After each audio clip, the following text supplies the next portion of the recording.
बिस्मिल्लाहिर्रहमानिर्रहीम। नाज़रीन, इस वीडियो के क्लिप पर बताया जाता है कि जिस बंदे ने अकबर 2019 और दिलकश 21 ये दो वैरायटियां काश की हैं, उनके लिए चंद हिदायत हैं। पहले नंबर पर बात करते हैं दिलकश वैरायटी की। दिलकश जो वैरायटी है ये चौड़े पत्ते वाली वैरायटी है, बहुत ज्यादा शगुफे बनाती है। इसके अंदर बहुत ज्यादा शगुफे बनाने की सलीयत पाई जाती है दिलकश के अंदर। और दिलकश जो वैरायटी है ये दरमियानी काश के लिए मौजू है। पहली इसकी हदायत आप याद रखें, ये दरमियानी काश के लिए मौजू है, लेट काश्ता के लिए नहीं है। अगेती काश कर दे तो फिर भी जबरदस्त परफॉर्मेंस दिखाती है, लेट काश्ता में दिलकश नहीं आती। और अकबर 2019 जो वैरायटी है ये लेट काश्ता में बहुत ही अच्छा परफॉर्मेंस दिखाती है। लाहौर, गुजरांवाला, फैसलाबाद, रहीम यार खान, थाल एरिया, बखर साइड, जितने भी जिले हैं ये जबरदस्त परफॉर्मेंस लेट काश्ता में दिखाती है अकबर 2019 वैरायटी। और जो दिलकश वैरायटी है ये दिल तो खुश करती है, जबरदस्त वैरायटी है, लेकिन ये लेट काश्ता में आप हरगिज़ भी इसे काश्त ना करें। दिलकश वैरायटी जो है ये कुंगी के खिलाफ काफी कुव्वत मुजामत रखती है। ये वैरायटी वस्ती आबाशी इलाका जात के लिए मौजू है। और ये वैरायटी मोटे दाने में है, लंबे सिट्टे में है। और ये वैरायटी चौड़े पत्ते इसके हैं और बहुत ज्यादा ये शगुफे बनाती है दिलकश वैरायटी। और इसके दिलकश वैरायटी के मेरी ये बात याद रखना, चौड़े पत्ते होंगे।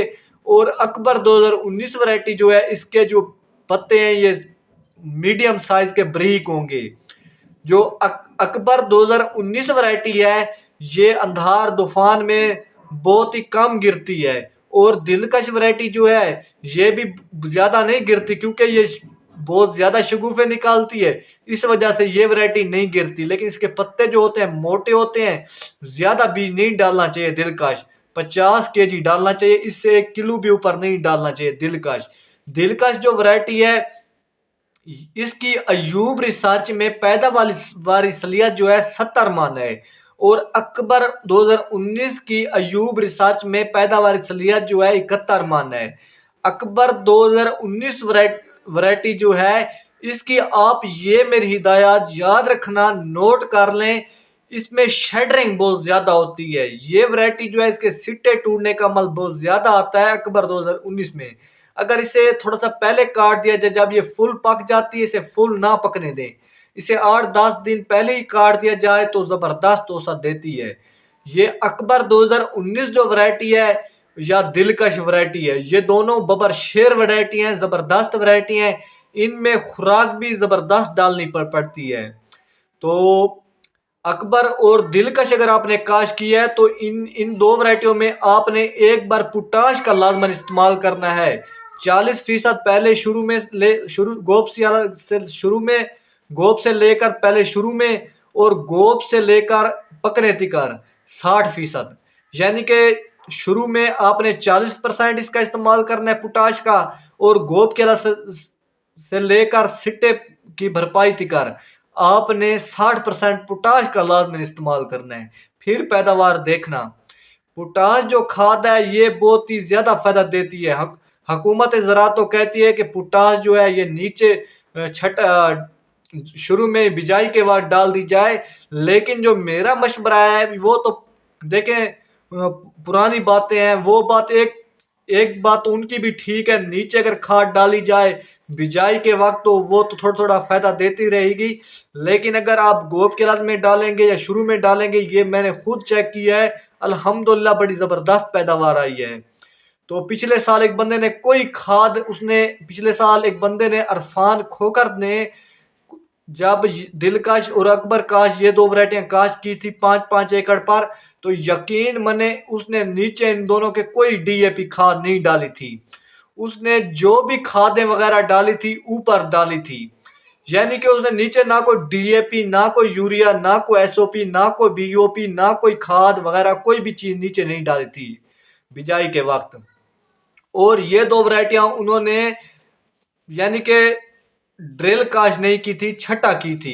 क्योंकि ज्यादातर तो लोग छटा करते हैं, ड्रिल काश आजकल लोग जरा कर रहे हैं, तो पहले लोग छटा करते थे। तो पिछले साल उसने छटा की थी ये दो वैरायटियां।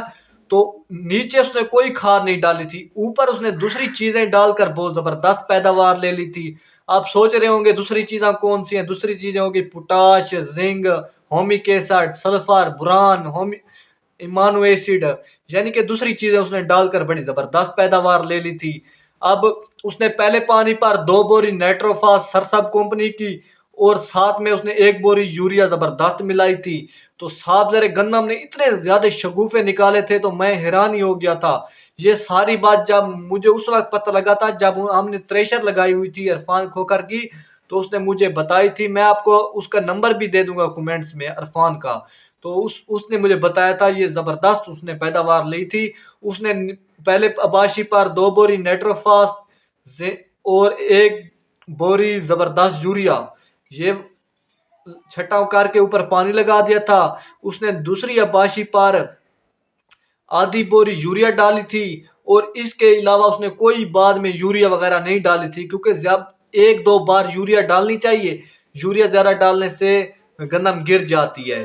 اور تیسرے پانی پر اس نے سلفر کا استعمال کیا تھا، کیونکہ اس کی گندم تھوڑی سی پیلی ہونے لگی تھی اکبر اور دلکش، اور پیلی اس وجہ سے ہونے لگی تھی کیونکہ اس نے سپرے تھوڑی سی غلط کر دی تھی، زیادہ مقدار میں ڈال دی تھی۔ تو اس نے یہ جب اس کی گندم پیلی ہوئی تھی تو اس نے سلفر کا استعمال کیا تھا۔ الحمدللہ گندم نے فل سبز کلر کر دیا۔ اور جب اس کی گندم 80 یا 90 دن کی ہوئی، گوب کی حالت میں 80 دن میں گندم آ جاتی ہے، اور کئی ورائٹیاں جو ہیں 90 دن میں بھی گوب کی حالت میں آ جاتی ہیں، لیکن اکبر اور دلکش جو ہیں یہ 80 دن 90 دن کے اندر آ جاتی ہیں گوب کی حالت میں۔ تو اس نے گوب کی حالت میں پوٹاش کا استعمال کیا تھا، اور اس کی جو گندم تھی یقین منے 2 ایکڑ جو دلکش کے تھے فل گر گئے تھے۔ تو اس نے اوپر امانو ایسڈ کی سپرے کر دی تھی۔ اوپر امانو ایسڈ کی سپرے کرنے سے اس کے 10 ایکڑوں میں سے یقین منے ہر ایکڑ کی پیداواری جو صلاحیت تھی 50 من سے اوپر آئی تھی، کسی ایکڑ کی بھی 50 من سے نیچے پیداوار نہیں آئی تھی۔ ہم کوئی بھی ورائٹی کاشت کرتے ہیں، پچھلے سال اب فخر بکر ہوگی، باقی ورائٹیوں کی 35 من، 40 من، 45 من ہی پیداوار لے پاتے ہیں کسان، لیکن اس نے 50 من سے اوپر پیداوار اکبر اور دلکش سے لی۔ لیکن اس نے زیادہ خرچہ بھی نہیں کیا، ڈی اے پی بھی نیچے نہیں ڈالی، اور پیداوار بھی اچھی لے لی۔ لیکن اس نے جو چیزیں ڈالی وہ میں نے آپ کو بتا دی۔ ملتے ہیں اگلی ویڈیو میں، تب تک دیجیے اجازت، فی امان اللہ، شکریہ۔